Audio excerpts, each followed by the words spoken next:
അന്ന് ഹേമ കമ്മിറ്റി റിപ്പോർട്ടിലെ പ്രതികരണവുമായി മാധ്യമപ്രവർത്തകർ ചോദിച്ചപ്പോൾ സിദ്ദിഖ് പറഞ്ഞത് ഹേമ കമ്മിറ്റി റിപ്പോർട്ട് അമ്മ സംഘടനയ്ക്കെതിരെ അല്ല എന്നാണ്.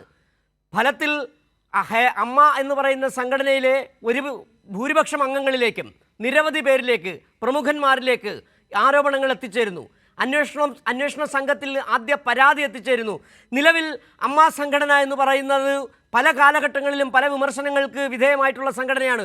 ഒരു തരത്തിലും അമ്മയിലെ അംഗങ്ങൾക്ക്, വനിതാ അംഗങ്ങൾക്ക് നീതി ഉറപ്പാക്കാത്ത ഒരു സംഘടനയാണ് അമ്മ. ഒരു സംഘടനയുടേതായ ഒരു ജനാധിപത്യ സ്വഭാവം ഇല്ലാത്ത ഒരു സംഘടനയാണ് അമ്മ സംഘടന എന്ന് പല കോണുകളിലും പല കാലഘട്ടങ്ങളിലും വിമർശനങ്ങൾ ഉയർന്നു വരികയും ചെയ്തിട്ടുണ്ട്. ഇപ്പോൾ ഈ അംഗങ്ങൾ ആകെ തന്നെ രാജിവെച്ചു കൊണ്ടുപോകുമ്പോൾ അടിമുടി ഒരു പരിഷ്കരണം, ആ അമ്മ സംഘടനയെ ആകെ പുതുക്കി പണിയേണ്ട സാഹചര്യത്തിലേക്ക് വരികയാണ് കാര്യങ്ങൾ. ഒരുപക്ഷെ പൊതുസമൂഹത്തിന് കൂടി ഇടപെടേണ്ടി വരുന്ന ഒരു സാഹചര്യം.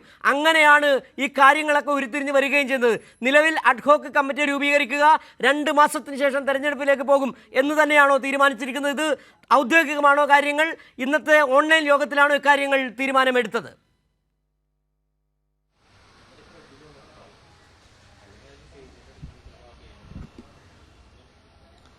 സിജു, ഇപ്പോൾ എന്തായാലും അടിയന്തര എക്സിക്യൂട്ടീവ് യോഗം ചേരുകയാണ്. ഈ യോഗത്തിനിടയിൽ നിന്നുമാണ് ഇത്തരം വിവരങ്ങൾ പുറത്തു വരുന്നത്. ഈ എക്സിക്യൂട്ടീവ് അംഗങ്ങൾ 17 അംഗ എക്സിക്യൂട്ടീവാണ്. ഈ 17 അംഗങ്ങളും രാജിവെച്ചിരിക്കുന്നു എന്ന സുപ്രധാന വിവരങ്ങളാണ് ഇപ്പോൾ പുറത്തു വരുന്നത്. പ്രസിഡന്റ് മോഹൻലാൽ അടക്കം രാജിവെച്ചിട്ടുണ്ട്. ഇനി ഇതിലൊരു ഔദ്യോഗിക പ്രതികരണമാണ് ആവശ്യമുള്ളത്. നിലവിൽ ലഭിക്കുന്ന വിവരങ്ങൾ ഇങ്ങനെയാണ്: 17 അംഗങ്ങളും രാജിവെച്ചു. നിലവിൽ അഡ്ഹോക് കമ്മിറ്റിക്കാണ് ചുമതല നൽകിയിരിക്കുന്നത്. ഭരണസമിതി പിരിച്ചുവിട്ടിരിക്കുന്നു. 2 മാസത്തിന് ശേഷമായിരിക്കും തെരഞ്ഞെടുപ്പ് നടത്തുക.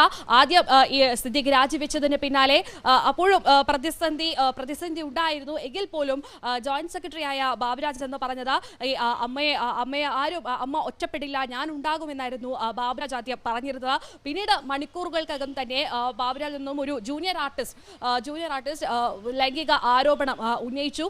പിന്നീട് ഈ ബാബുരാജിനെയും ജനറൽ സെക്രട്ടറി ആക്കാൻ സാധിക്കാത്ത ഒരു സ്ഥിതി ഉണ്ടായി. പിന്നീട് ഇന്ന് ചേരാനിരുന്ന യോഗം മാറ്റിവെച്ചുവെന്ന വാർത്തകൾ പുറത്തുവന്നു. മോഹൻലാലിന് അസൗകര്യമുണ്ട് യോഗത്തിൽ പങ്കെടുക്കാനെന്ന വാർത്തകൾ പുറത്തുവന്നു. അങ്ങനെ ഇന്ന് യോഗം ഉണ്ടാകില്ല എന്നാണ് കരുതിയത്. എന്നാൽ പെട്ടെന്നാണ് ഇങ്ങനൊരു അടിയന്തര യോഗം ചേർന്ന വിവരങ്ങൾ പുറത്തു വരുന്നത്. ഓൺലൈനായാണ് ഇപ്പോഴും യോഗം പുരോഗമിച്ചുകൊണ്ടിരിക്കുകയാണ്. ഇനി ഔദ്യോഗിക പ്രതികരണം വരാനുണ്ടെങ്കിൽ മാത്രമേ നമുക്കിതിലൊരു സ്ഥിരീകരണം നൽകാൻ സാധിക്കുകയുള്ളൂ. എങ്കിലും ഇപ്പോൾ ഒരു അമ്മയിൽ കൂട്ടരാജി സംഭവിച്ചിരിക്കുന്നു. വലിയൊരു പ്രതിസന്ധി. ഇതിപ്പോൾ അമ്മ സംഘടന നേരിടുന്ന ആദ്യത്തെ വിമർശനമല്ല. എങ്കിലും ഈ ഒരു തരത്തിലേക്ക് കാര്യങ്ങൾ പോകുന്നു എന്നത് ആദ്യമായാണ്. ഇതിന് മുൻപും അമ്മ സംഘടന നിരവധി വിമർശനങ്ങൾ കേട്ടിട്ടുണ്ട്. ഈ വനിതാ താരങ്ങളുടെ പരാതി കേൾക്കാത്ത ഇതിനു മുന്നേയും ഇത്തരം സാഹചര്യങ്ങൾ ഉണ്ടായിട്ടുണ്ട്. നമുക്കറിയാം, നടിയെ ആക്രമിച്ച കേസിൽ ദിലീപിന് വേണ്ടിയെടുത്ത ഇവരുടെ നിലപാടുകൾ, കാര്യങ്ങളൊക്കെ അറിയാവുന്നതാണ്. ആ ഒരു സമയത്തും അമ്മ സംഘടന നേരിട്ട നിരവധി വിമർശനങ്ങളുണ്ട്. പിന്നീടാണ് ദിലീപിനെ സംഘടനയിൽ നിന്നും മാറ്റി നിർത്താനൊക്കെ വളരെ വൈകിയായിരുന്നു അത്തരം തീരുമാനങ്ങളൊക്കെ എടുത്തിരുന്നത്. ആ ഒരു സമയത്തൊക്കെ തന്നെ വലിയ വിമർശനം കേട്ടുന്നതാണ്. മറ്റ് പ്രമുഖ നടന്മാർ ഈ ഒരു സംഘടനയെ വിമർശിച്ചുകൊണ്ട് നേരിട്ട് രംഗത്ത് വന്നതാണ്. അങ്ങനെ ഇത് ആദ്യമായി ഉണ്ടാകുന്ന വിമർശനമോ ഈ സംഘടനയ്ക്കെതിരെ ആദ്യമായി ഉണ്ടാകുന്ന ഒരു പ്രതിഷേധമോ ഒന്നുമല്ല. ഇതിന് മുന്നേയും ഉണ്ടായിട്ടുണ്ട് എന്നത് വ്യക്തമാണ്. എന്നാൽ ഇപ്പോൾ സ്ഥിതി ഇത്രയും വഷളാകുന്നത് ഇത് ആദ്യമാണ്. ഈ ഹേമ കമ്മിറ്റി റിപ്പോർട്ട്, അതിൻ്റെ ഒരു വലിയൊരു ഇമ്പാക്ട്, ഹേമ കമ്മിറ്റി റിപ്പോർട്ട് ഒരു തരത്തിലും ബാധിക്കില്ല എന്ന് പറഞ്ഞ അമ്മ ജനറൽ സെക്രട്ടറി ആയിരുന്ന സിദ്ദിഖിനെ തന്നെ ബാധിച്ചിരിക്കുന്ന ഒരു അവസ്ഥയാണ്. ജനറൽ സെക്രട്ടറി സ്ഥാനം ഇപ്പോൾ നിലവിൽ ഈ ഒരു രാജിയോടുകൂടി അമ്മ ശുദ്ധീകരിക്കപ്പെടുകയല്ല. ഓരോ നേതൃത്വത്തിലേക്ക് വരുന്ന ഓരോ ആളും ആരോപണങ്ങളുടെ മേൽ കളമൊഴിയേണ്ടി വരുന്ന ഒരു സാഹചര്യം. സിദ്ദിഖിന് പിന്നാലെ ബാബുരാജിന് പിന്നാലെ ആരാണ് റഡാറിലേക്ക് വരിക എന്നുള്ള ചോദ്യമാണ് ഇവിടെ ഉയർന്നുകൊണ്ടിരിക്കുന്നത്. ആര് നേതൃത്വത്തിലേക്ക് വന്നാലും ആരോപണങ്ങളിലേക്ക് അടിമുടി സ്ത്രീവിരുദ്ധമായ ഒരു മേഖല, ലൈംഗിക ആരോപണങ്ങളിലും ചൂഷണങ്ങളിലും കുഴങ്ങിക്കിടക്കുന്ന മലയാള സിനിമാ മേഖല, മലയാള സിനിമയിലെ മഹാരഥന്മാർക്ക് കൂടി നാണക്കാടുണ്ടാക്കുന്ന തരത്തിലുള്ള പെരുമാറ്റങ്ങൾ ഈ നടന്മാരുടെ ഭാഗത്തു നിന്ന്, ടെക്നീഷ്യന്മാരുടെ ഭാഗത്തു നിന്ന് ഉണ്ടായിക്കൊണ്ടിരിക്കുന്നു. അമ്മ എന്ന് പറയുന്ന സംഘടനയിൽ മാത്രം ഒതുങ്ങി നിൽക്കാൻ പോകുന്നതല്ല ഈ ഭൂകമ്പം, ഈ തുടർചലനം. അമ്മ ഭരണസമിതി ഒന്നാകെ പോകുമ്പോൾ ഇനിയും നിരവധി സംഘടനകളുണ്ട്. ഫെഫ്കയുണ്ട്, അതോടൊപ്പം തന്നെ മറ്റ് പ്രൊഡക്ഷൻ കൺട്രോളേഴ്സിൻ്റെ സംഘടനകളുണ്ട്. എല്ലാവരും പ്രതിസ്ഥാനത്താണ്. ഒരുപക്ഷെ കേരള രൂപീകരണത്തിന് ശേഷം ഉണ്ടാകുന്ന ഏറ്റവും വലിയൊരു സ്മാർത്ഥ വിചാരത്തിലേക്ക് പോകുന്ന കരത്തിലേക്ക് കാര്യങ്ങൾ പോവുകയാണ്. അടിമുടി പരിഷ്കരിക്കേണ്ടി വരുന്ന ഒരു മേഖല. ഇതിൻ്റെ അനുരണനങ്ങൾ സമൂഹത്തിലെ വിവിധ മേഖലകളിലേക്ക് വരും. ഏറ്റവും സ്വാധീനിക്കപ്പെടുന്ന ഒരു മാധ്യമം എന്ന രീതിയിൽ സിനിമാ രംഗത്ത് ഉണ്ടായിരിക്കുന്ന ഈ ജീർണത, ആ ജീർണതയുടെ എല്ലാ മുഖങ്ങളും ഒന്നൊന്നായി ഓരോ ദിവസവും പുറത്തു വന്നുകൊണ്ടിരിക്കുകയാണ്. അമ്മയിലെ ഭരണസമിതി മുഴുവൻ പിരിച്ചുവിട്ടത് കൊണ്ടോ മോഹൻലാലിൻ്റെ രാജി കൊണ്ടോ അവസാനിക്കാൻ പോകുന്നതല്ല ഈ തുടർചലനങ്ങൾ നമുക്ക് മനസ്സിലാക്കാൻ കഴിയുന്നു.